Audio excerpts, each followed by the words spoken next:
Hey, what's up, ladies and gentlemen? Sean here with BlueRidgeSilverhound. I hope everyone's doing well today. Happy Sunday. We got a late upload on the Pocket Change Market Report. Due in part to me visiting my uncle in the hospital. I wanted to take a moment to personally thank every single one of you that sent some well wishes my way on my last video. He's not doing very well, and we're just being very supportive of my aunt and our other family members, and just trying to get through this difficult time as he is trying to battle through this this thing that he's dealing with right now. Me personally, it's been particularly hard on me because he's one of the people that I've gotten to be more close with after my dad had passed away. He and my dad were extremely close, and it was great to be around them every time they were talking. Just shooting the shit, just the regular good old stuff. Every time they saw each other, I had to be in the same room, just so I could be there for them. But yeah, definitely thank you to each and every single one of you for again the great support and the love and the comments and the kindness, and yeah, there's definitely no shortage of good people in this world, and thank you again. Pocket Change Market Report. Now, we're coming up here to the close end to the month. Memorial Day is just around the corner. Some would say that the official kind of summertime is going to be happening right afterwards. So it's kind of like the gateway to the summertime. Will the coin market slow down in any particular aspect? Don't know. We'll see. I can tell you this right now. Here in the last 24 hours, it's been particularly very healthy and very strong. We've even had a few new inclusions into the PCMR that we've never talked about before. So this is going to be quite interesting, along with a pretty neat new error that was just found in a brand new 2023 quarter. All right, so stay tuned for that. It's going to be a lot of fun to chat about. A few little things to put aside here before we jump in. We don't talk about any graded coins. Okay, grading generally adds an extra amount of cost, especially if you're a reseller. And then sometimes, I'd say most of the time, it's not worth grading any of these. Errors and varieties by nature speak for themselves, and they will be purchased up by whoever is in the market for it. And another thing to keep in mind, all the images that you'll see here today are original to the respective seller's listings. We didn't juice or doctor any image to make them or appear better than they actually are. You're going to get the best and worst images that the sellers have used. So you might even get a little photography lesson as a result. Quick little point of note, I haven't been on Whatnot in close to a week and a half. Actually, it's been about a week, because I did a Saturday show, and that was the last Saturday show we're going to be doing for the foreseeable future, probably until the holidays. But we are going to be back on this Friday, and that's going to mark the 3-month kind of anniversary. I got a pretty big giveaway. One of the highlights for the giveaway is going to be this massive 5-ounce America the Beautiful silver round, along with a bunch of other great stuff as well. So, this is a stream of more giving back, but at the same time, we will have some coins to auction off, some really, really nice pieces as well. So, if you want to come by to the Blue Ridge Silverhound kind of mini party on the platform Whatnot, please do. You are certainly welcome with open arms. And if you've never signed up for the platform, I'll have my referral link down below in the description box. You sign up, you get $15 in credit to use on your first purchase. Someone had asked me, how do I claim that $15? And it happens immediately upon the purchase of an item. So once you buy something, it charges your card automatically. It will apply that $15 off. If it does not, you could reach out to Whatnot and let them know, hey, I signed up, but it didn't give me the $15 credit. They'll fix that right away. They're really good about that.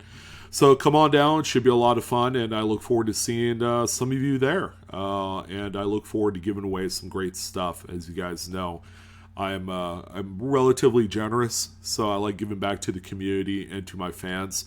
And this is going to be a great way of doing it as well. All right, so I hope to see you there. Let's go ahead and jump into these listings. Everything from about the last 24 hours is going to be in attendance here on the PCMR, starting out with this, and I've talked about this one, great-looking Civil War token, dated 1863, and this is a known error. This is actually, this should say, shoot him on the spot, but there are a number of examples that did release that say spoot, so it's got an extra O in there. Again, this has been known for many decades now. As far as Civil War tokens go, this is one of the more well-known ones. This is the Fold 209/414A, as it's cataloged.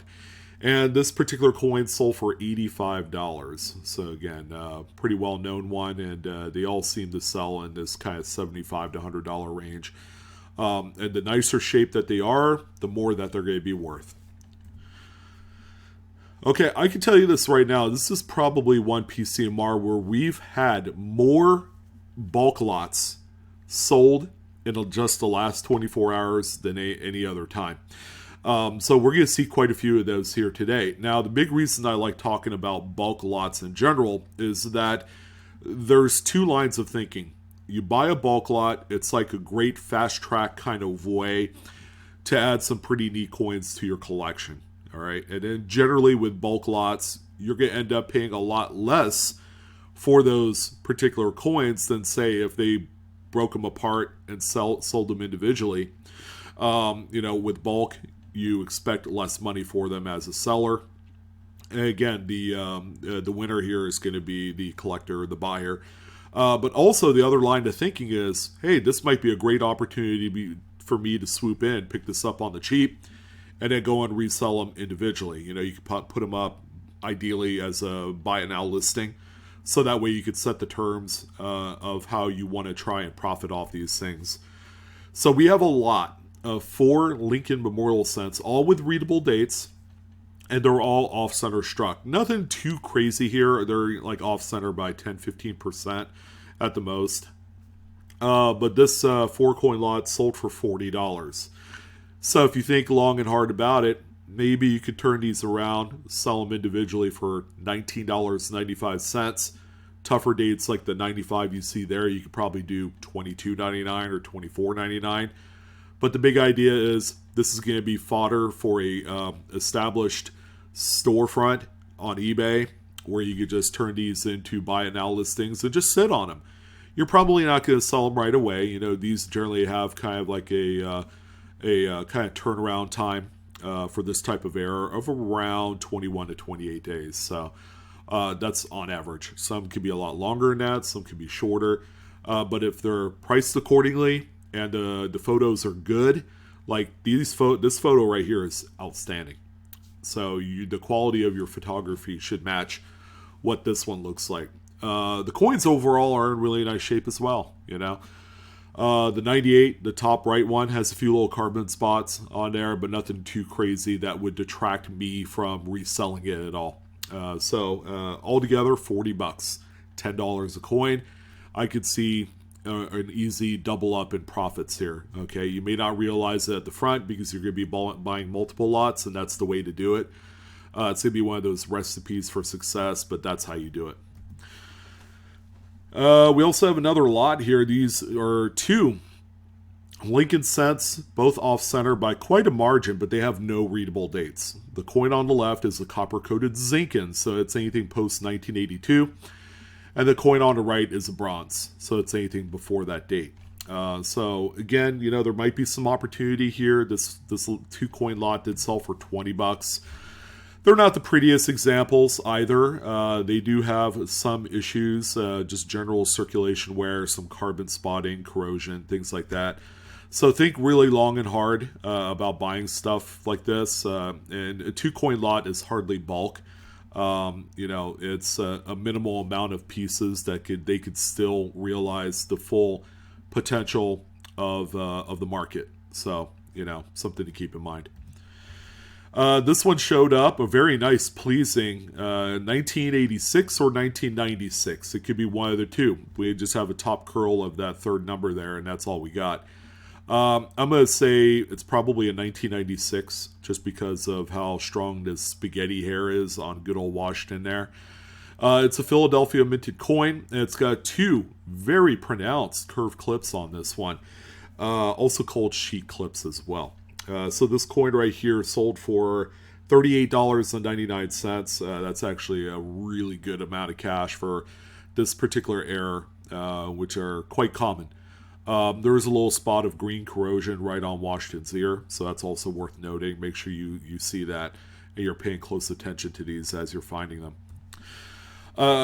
So yeah, Edith Kanaka-Ole has been quiet for a little bit, but there was a coin that was recently found here within the last, I would say, week that's worth a highlight, and this is one worth noting. Okay, we've seen quite a few of these American women quarters with the little die chip on the tip of Washington's nose, and they come in various different sizes. Some least impressive, some of them not too bad, you know.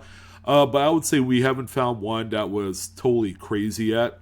So keep an eye out for these, because there's another coin here on the list that's going to just bewilder a lot of you. Like, wow, man, that thing's huge. This particular one here, very tiny little pimple die chip is what I call it. Other folks have different names for these, but some people call them warts, you know, all that. But this coin right here sold for $8. So, again, a lot more than face value. Some of you would say, well, $8 isn't a whole lot. Well, respective to face value, it's quite a bit more. So, you know, something to definitely keep in mind. I mean, what is that, 72 times face or whatever it is? Pretty crazy little profit here. So, yeah, and there were a couple of candy half dollars this week that are just total crazy, like jaw dropping on the floor type coins. Here's one that I'm willing to bet that a lot of you did not know existed on a Denver bicentennial half dollar with Independence Hall in the reverse and the dual date on the front. This is actually a very well-known doubled die. This is DDO number 1. It's not a cherry picker's guide. It's deceptive enough that a lot of people would overlook it. But yeah, there is some doubling there. If you look at the motto, "In God We Trust," that has the strongest doubling out of anything else that you'll find on the coin. Like if you look at the word "in," you can see the doubled serifs on both of those letters there, but you'll see it carry through all of the letters in the motto. You'll even see it on the word "liberty" as well. So always look out for that. We even have the date there. You can see a very light split on each one of the digits. This particular coin is also referred to as DDO number 1. All right, I believe that's a Kaneka Files attribution number, if I'm not mistaken. Either that, yeah, I think it is. I think that's what that is. But in any event, this one sold for $44.76. A lot of people would normally find these and just toss them aside because, you know, they're worth like face value most of the time. But you know, this would be another good one to be on the lookout for. It's worth way more in silver right now. You could sell this for what, 3 or 3.5, about 90% silver half dollars would go for in today's market. So yeah, that's a really great one to find. Here's another one right here, 1966 Candy half dollar, 40%er. It looks like a detached lamination piece on the reverse. At one point, this coin was probably a clamshell lamination. Again, for accuracy, there's a number of scratches on the reverse. So it's far from the perfect coin, but a great error to be on the lookout for. You'd be surprised how many of these pop up on occasion as you're hunting through those half dollar rolls. And this 40%er ended up selling for $37.95. So that's a pretty worthwhile amount of money to make for something like this, even with the damage.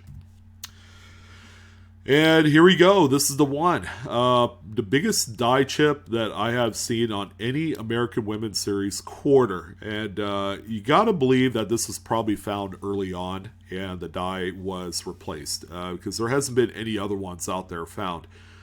But check out that big old schnoz event right there. That's the biggest die chip. You might even consider that to be a die break.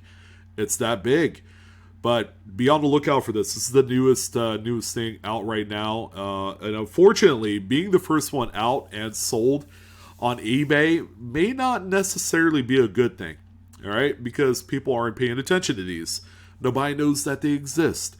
So being the first one out there and me talking about it, it's kind of like the worst thing that could happen. So this one only managed $8.25. Compared to the previous Edith Kanaka Ole quarter we just looked at, it seems like a total giveaway. Like this person gave away this coin for $8.25 because it's just so prominent. I talked about the Maryland State quarter with the big like die break on Washington's chin.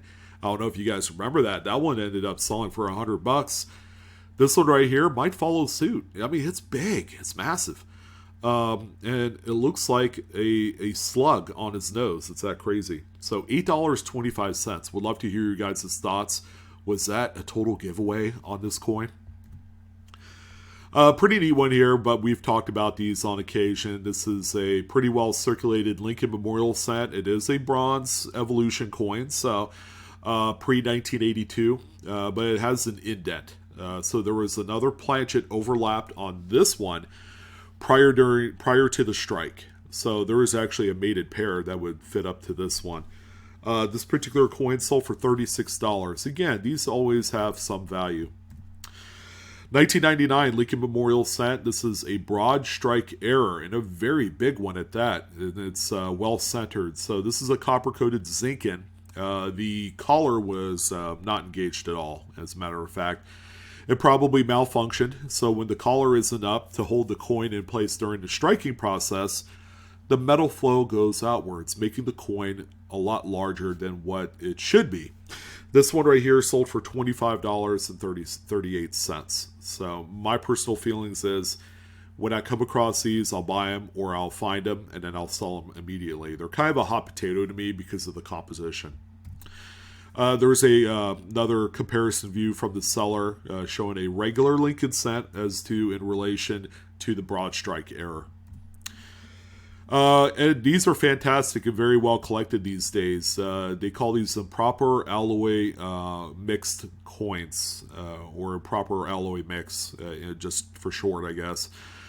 But it shows a wood grain tone on either the back or the front side or both. And we have a really nice 1915D. The coin's actually in decent shape. It's a very strong VF candidate.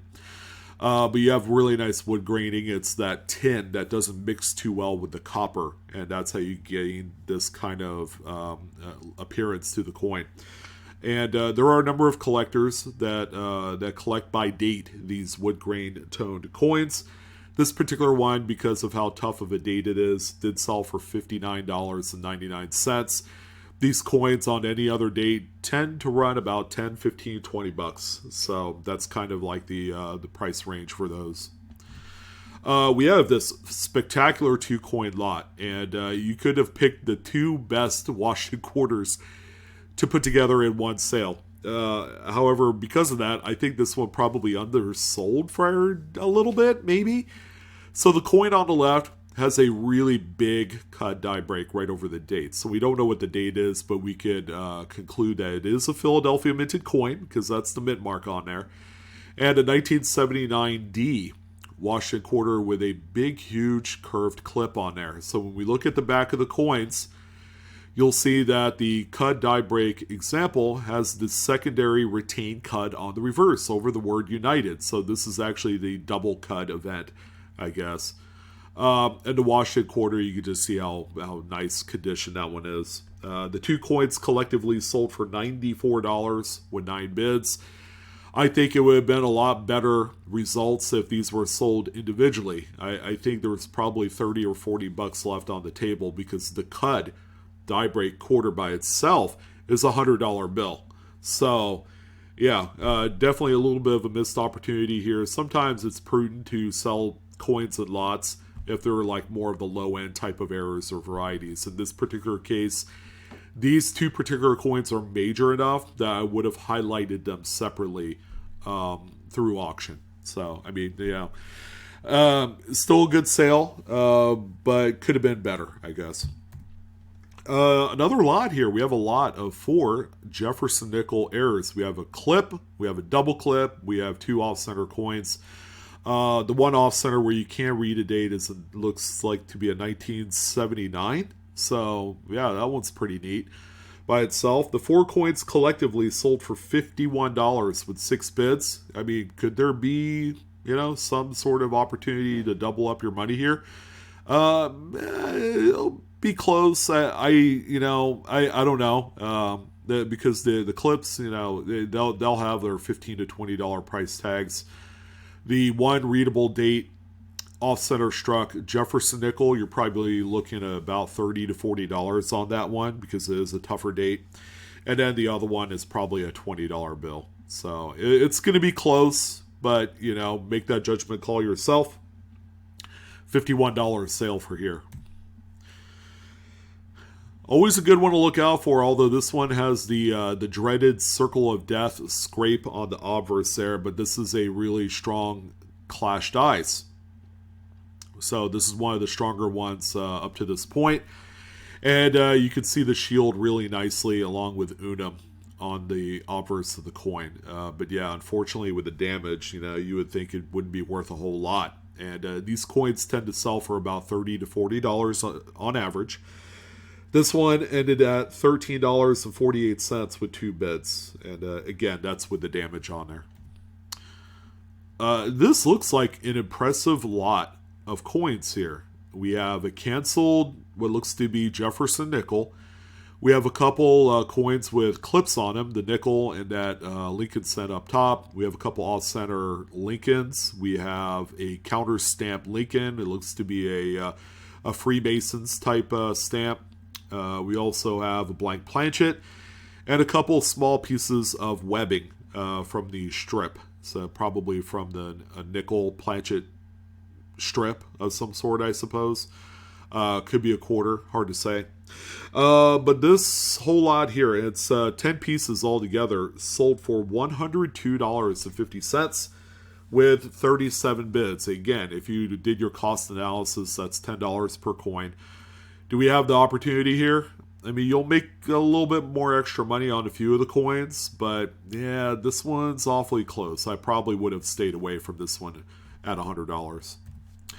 Here's another lot. I mean, the hits just keep on coming. And this one I like a lot. So it's a lot of 4 pieces of currency. $5 bill, $20, $1, and a 10. So the $5 bill up top has a misaligned reverse print. The print on the front, both the second and overprint, are perfectly centered the way it should be. The second note has a misaligned overprint on the front on that 20. The $1 bill has a pretty substantial gutter fold, which means the sheet had a wrinkle in it prior to the printing process. And the $10 bill has a partial back-to-front wet ink transfer. So you can see that transfer there on the right side of the front of the bill. Again, a very nice selection of notes. The most valuable 2, I would say, are the top 2 notes, the 5 and the 20. The 4 notes all together ended at $380.25.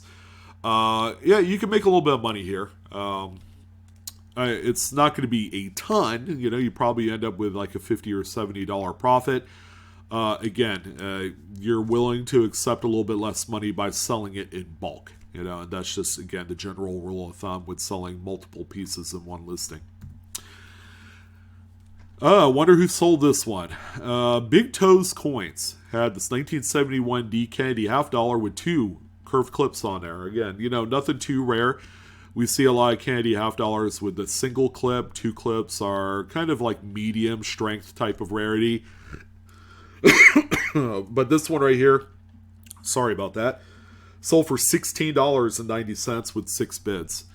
So yeah, I mean nothing too crazy, but again, worth a heck of a lot more than just 50 cents. So if you did come across something like this and it doesn't serve your collecting purpose, then just resell it. Because you'll be able to recoup about a 90% silver half dollars worth of profit from this one. Here's our next lot, and this one's a little bit better. Okay, nothing too crazy here. We have a lot of 5 error coins. We have what looks to be a 1959 Lincoln with 2 curved clips, albeit the coin's not in the best of shape. A 1980D, it looks like Jefferson nickel with a single clip. Off-center Lincoln, we have that dime there. Don't know what's up with that one. It could be a clip as well. And then a blank planchet. The 5 altogether sold for $15.50 with 4 bids. The off-center Lincoln will pay for that.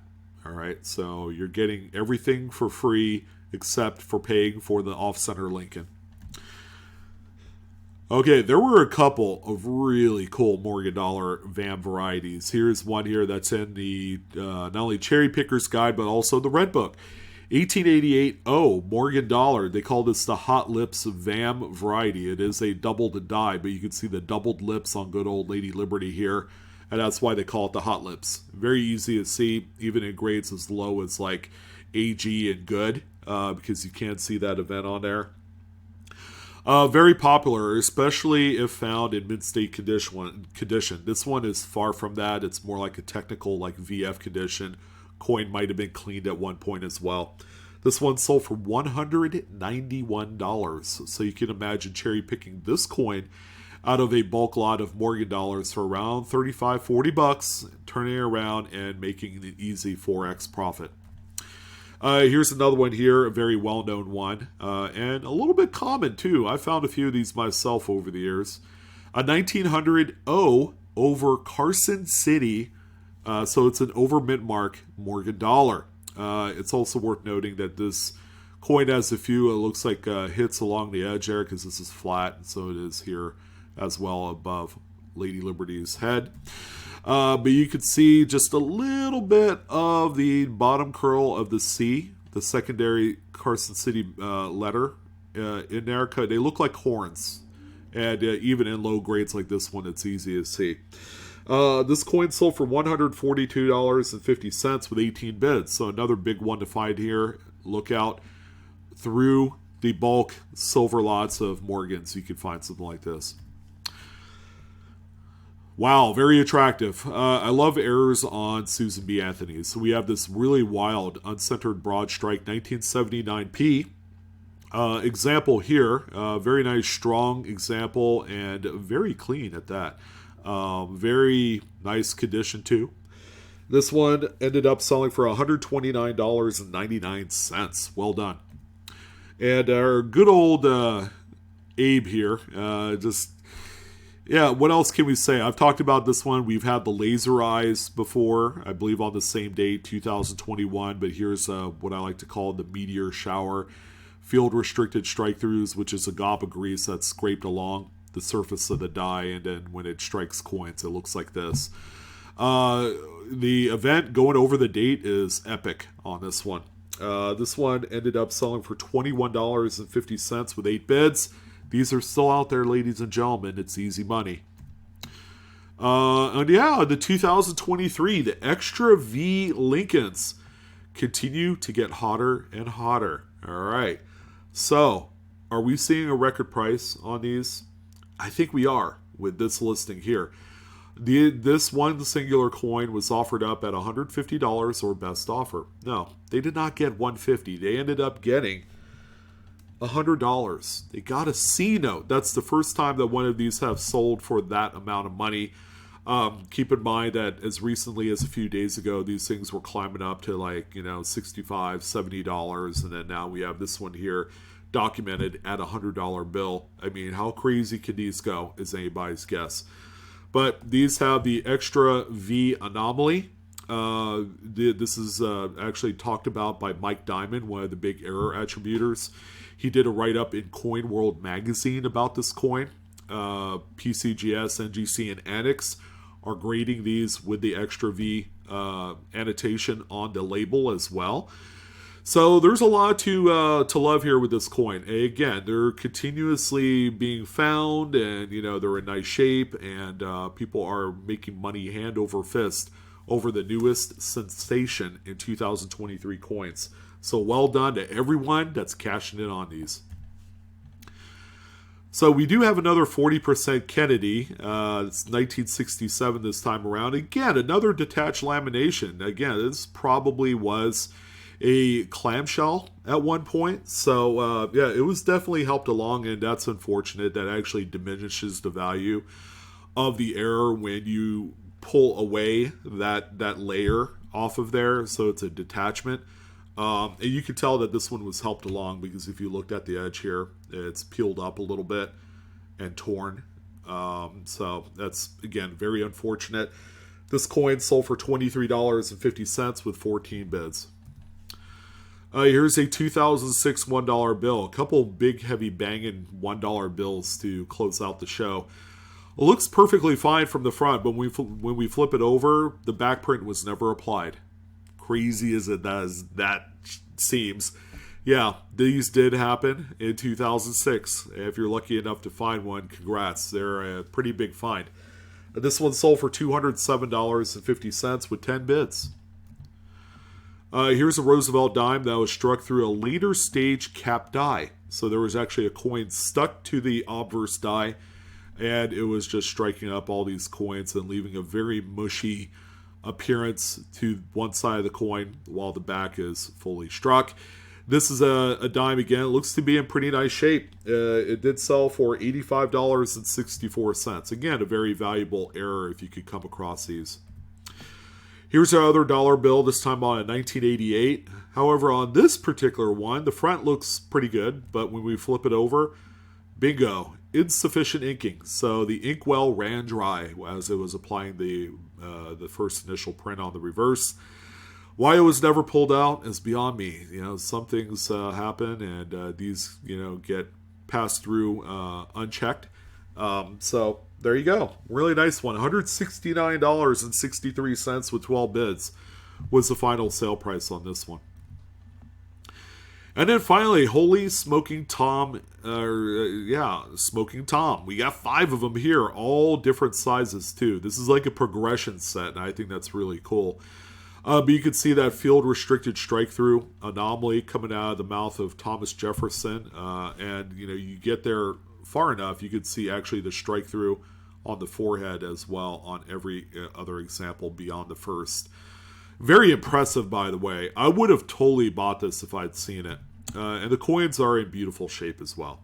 The 5 coins you see here sold for $85.03 with 3 bids. And that is a phenomenal, phenomenal set. The question's going to be, would I buy this to flip it? Not necessarily. This is a buy to hold and collect. And that's kind of like the best part of this particular lot, is that because it's a progression set, it needs to be together always. So very nice. And that's going to go ahead and wrap it up for this one. A great looking set of coins. A lot to look out for out there, especially on newer stuff from the last couple years. It's just insane, the amount of money that is being handed out for free just by going through money. So don't be funny about the money. Go out there and grab a hold of it and, make your imprint matter on the hobby by finding some of these selections. So that's going to go ahead and do it. I hope to see you guys this coming Friday, May 26th. Again, it's 5 p.m. Pacific Standard Time, 8 p.m. Eastern. I'll do another reminder video on Wednesday, showcasing the preview of what we have for sale for that day. But in any event, you guys have been fantastic. Thank you again for all the well wishes for my uncle and for myself too. You guys are fantastic. But I'm going to head out of here. You guys have a good one. Keep on hunting. Best of luck in all of your searches. And I hope to see you guys on the next video. You guys take care now.